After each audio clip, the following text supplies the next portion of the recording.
Dear students, आज हम BSc first year में नया चैप्टर स्टार्ट कर रहे हैं जो है स्टीरियो केमिस्ट्री। हम ऑर्गेनिक केमिस्ट्री के बारे में चर्चा कर रहे थे, जिसमें आज नया चैप्टर स्टार्ट कर रहे हैं स्टीरियो केमिस्ट्री। तो सबसे पहले तो देखें स्टीरियो केमिस्ट्री क्या होती है। तो स्टीरियो केमिस्ट्री या त्रिविम रसायन शास्त्र की वह शाखा है जिसमें यौगिकों की त्रिविम संरचना का अध्ययन किया जाता है। अर्थात कंपाउंड की 3 डायमेंशनल स्ट्रक्चर का अध्ययन जिस ब्रांच में किया जाता है उसे स्टीरियो केमिस्ट्री कहते हैं। और इसमें मेनली समावयवता या आइसोमेरिज्म की स्टडी की जाती है। तो सबसे पहले देखें समावयवता क्या होती है। तो समावयवता या आइसोमेरिज्म, समावयवता की संकल्पना लिबिंग व वोहलर ने, 2 साइंटिस्ट हुए हैं, एक लिबिंग और दूसरा वोहलर ने 1820 में प्रस्तुत की थी। और इन्होंने सिल्वर साइनेट है AgNCO व सिल्वर फुल्मिनेट AgOCN का एक ही परमाणुीय संगठन प्राप्त किया। इन्होंने इन 2 कंपाउंड्स के बारे में देखा, AgCNO और AgOCN, और पाया कि दोनों का एटॉमिक कंपोजिशन है या मॉलिक्यूलर फॉर्मूला है वो सेम है। इसके आधार पर बर्जीलियस व वोलर ने बताया कि इनका अणुसूत्र तो समान है परंतु संरचना क्या है, अलग अलग। तो अणुसूत्र तो समान और संरचना अलग अलग है। इसी के आधार पर इन्होंने समावयवता को परिभाषित किया और इन्होंने क्या बताया कि ऐसे यौगिक जिनके अणुसूत्र समान हो परंतु भौतिक व रासायनिक गुण अलग अलग हों उन्हें समावयवी या आइसोमर कहते हैं तथा ये घटना समावयवता कहलाती है। जैसे अणुसूत्र लिया C2H6O और देखा इसके 2 समावयवी रूप हैं, CH3CH2OH और दूसरा है CH3OCH3। अणुसूत्र दोनों का समान है परंतु दोनों के संरचना सूत्र क्या है, अलग अलग है। एक एल्कोहल है और दूसरा क्या है, ईथर है।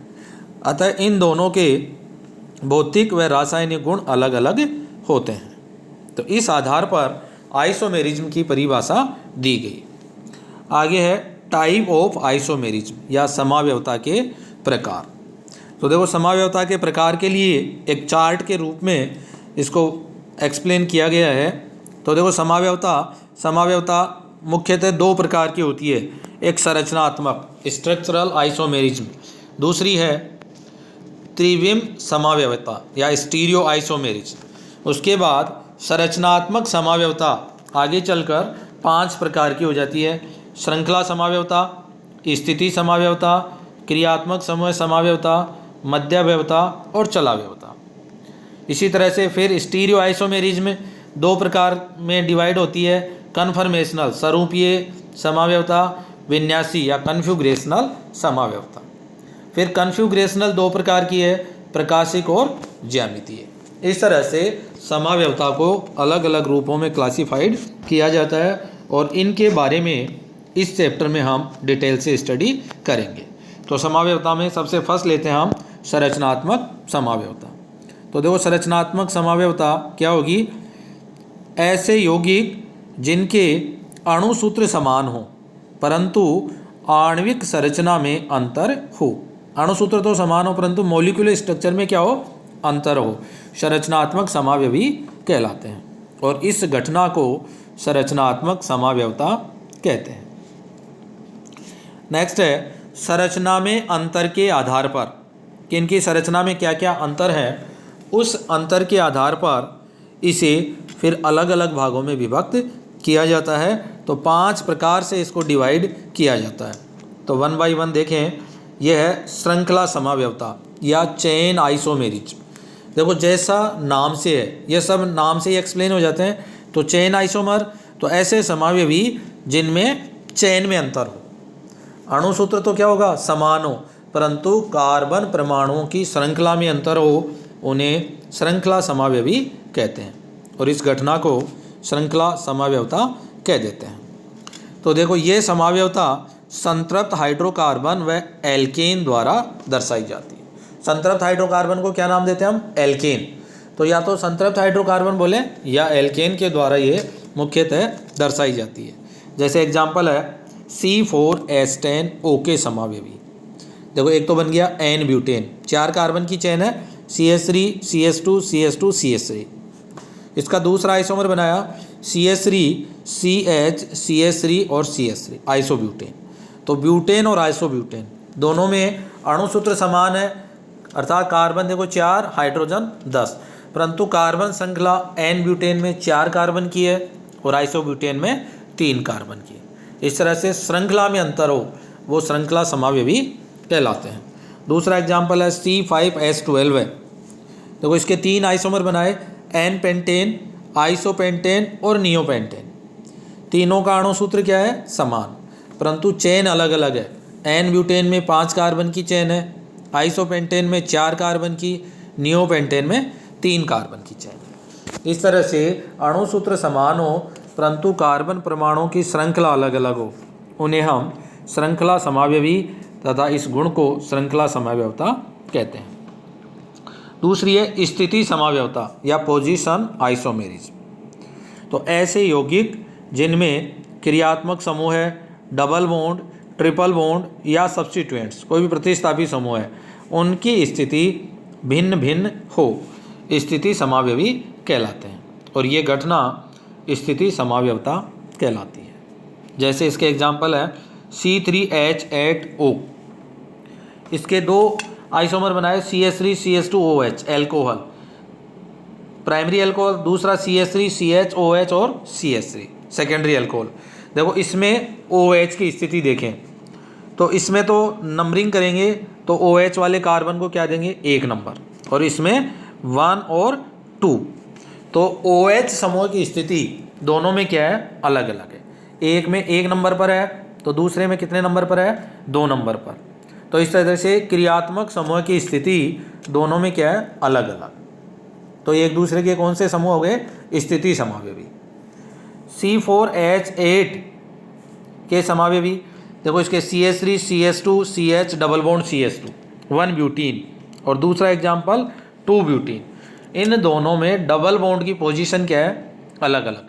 1 ब्यूटीन में तो कहाँ डबल बॉन्ड? 1 नंबर के कार्बन पर, और 2 ब्यूटीन में 2 नंबर के कार्बन।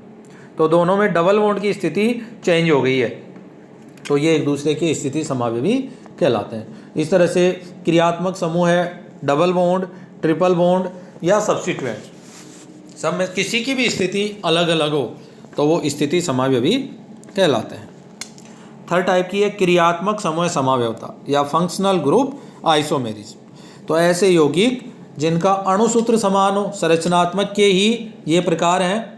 तो अणुसूत्र तो क्या हो? समान, परंतु क्रियात्मक समूह भिन्न भिन्न हो।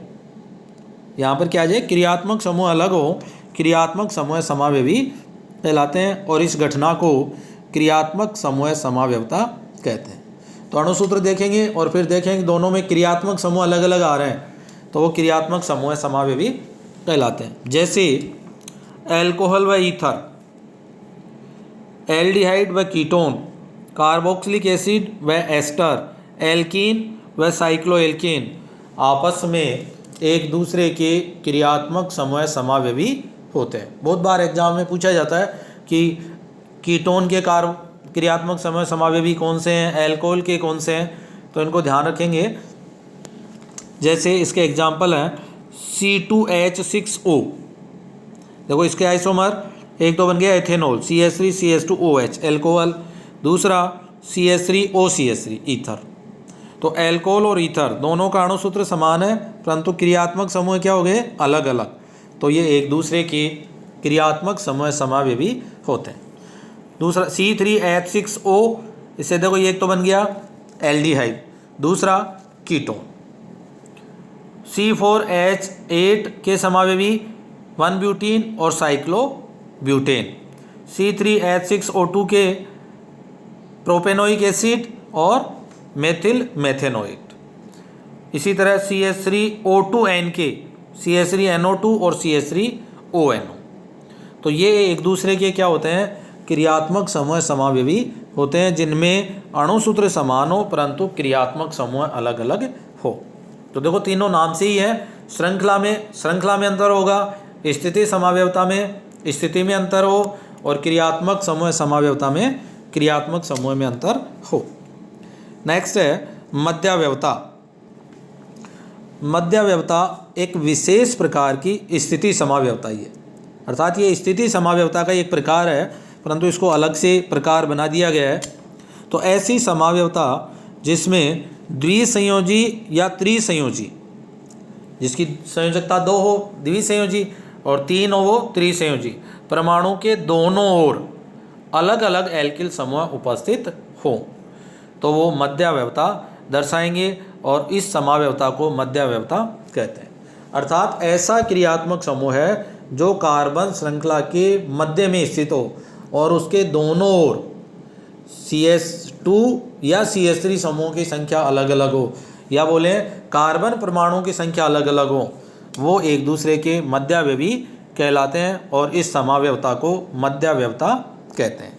जैसे ईथर C4H10O के समावयवी लिए गए तो CH3 CH2O CH2 CH3, दूसरा बनाया गया CH3O CH2 CH2 और CH3। अब देखो इसमें ऑक्सीजन बाइवेलेंट है, कार्बन श्रृंखला के बीच में है, तो एक में तो दोनों तरफ क्या है 2-2 कार्बन, दूसरे एग्जाम्पल में एक तरफ 3 और एक तरफ 1 कार्बन, तो दोनों ओर अलग अलग एल्किल समूह है या कार्बन परमाणुओं की संख्या अलग अलग है, तो ये एक दूसरे के क्या होंगे मध्यावयवी। दूसरा एग्जाम्पल लिया कीटोन, देखो सूत्र है C5H10O, तो इसके बनाए गए CH3 CH2 CO CH2 और CH3। दूसरा एग्जाम्पल CH3O CH2 CH2 और CH3। देखो फर्स्ट में जो कार्बोनिल समूह है उसके दोनों तरफ 2-2 कार्बन वाले समूह एथिल समूह है, और इसमें एक तरफ प्रोपिल और एक तरफ मेथिल। तो इस तरह की कंडीशन हो कि क्रियात्मक समूह है कार्बन श्रृंखला के बीच में हो और उसके दोनों ओर कार्बन परमाणुओं की संख्या अलग अलग हो, तो वो मध्यावयवी कहलाते हैं और इस घटना को मध्यावयवता कहते हैं। नेक्स्ट है चलावयवता या टोटोमेरिज्म। जैसा कि नाम से ही है, ये एक विशेष प्रकार की क्रियात्मक समूह है समावयवता है। चलावयवता का मतलब इसमें दोनों रूप एक दूसरे में परिवर्तित होते रहते हैं, और वो दोनों रूप कौन से हैं? कीटो और इनोल 2 समावयवी हैं जो दोनों एक दूसरे में चेंज होते रहते हैं। अब ये चेंज कैसे होंगे कि अणुओं में एक पाईबंद व एक प्रोटॉन के चलायमान या मोबाइल होने से कीटो व इनोल रूप एक दूसरे में परिवर्तित होते रहते हैं, उन्हें चलावयवी कहते हैं और ये घटना चलावयवता कहलाती है। जैसे एग्जांपल है COCH, देखो CO और इसके जस्ट पास वाले कार्बन पर उपस्थित प्रोटॉन एक दूसरे से साथ मोबाइल हो रहे हैं, तो कीटो रूप किस में कन्वर्ट हो गया? इनोल में। अतः इस समावयवता को कीटो इनोल समावयवता भी कहते हैं, और इनके बीच में इक्विलिब्रियम का साइन लगाते हैं, अर्थात ये डायनेमिक इक्विलिब्रियम रहता है इसमें, कीटो इनोल में और इनोल कीटो में कन्वर्ट होता रहता है। CO समूह के पास स्थित CH समूह सक्रिय हो तो ये समावयवता आसानी से दर्शाई जाती है। CO समूह के कारण इसके जस्ट पास वाला CH समूह क्या हो जाता है? सक्रिय हो जाता है, जिसके कारण ये समावयवता दर्शाई जाती है। यदि CO समूह के पास वाले कार्बन पर प्रोटॉन उपस्थित नहीं हो तो ये समावयवता नहीं दर्शाई जाती। जैसे एसिड टू एसिटिक एस्टर का एग्जाम्पल लिया CH3CO CH2 CO CH3, तो इसमें देखो जो बीच वाला CH2 है ये क्या हो जाता है? एक्टिव। क्यों? क्योंकि इसके दोनों तरफ -I प्रभाव दर्शाने वाला CO समूह उपस्थित है, जिसके कारण इसके प्रोटॉन का आसानी से मोबाइल या डायनेमिक होता है और कीटो रूप इनोल रूप में कन्वर्ट हो जाता है। इस तरह से ये चलावयवता दर्शाई जाती है। इस तरह से संरचनात्मक समावयवता के ये 5 प्रकार हैं: श्रृंखला समावयवता, स्थिति समावयवता, क्रियात्मक समूह समावयवता, मध्यावयवता और चलावयवता। तो इनको आप अच्छे से पढ़ेंगे। इसका PDF भी मैंने ग्रुप में आपको सेंड किया है, फिर भी कोई समस्या हो तो हम डिस्कस करते रहेंगे। Thank you.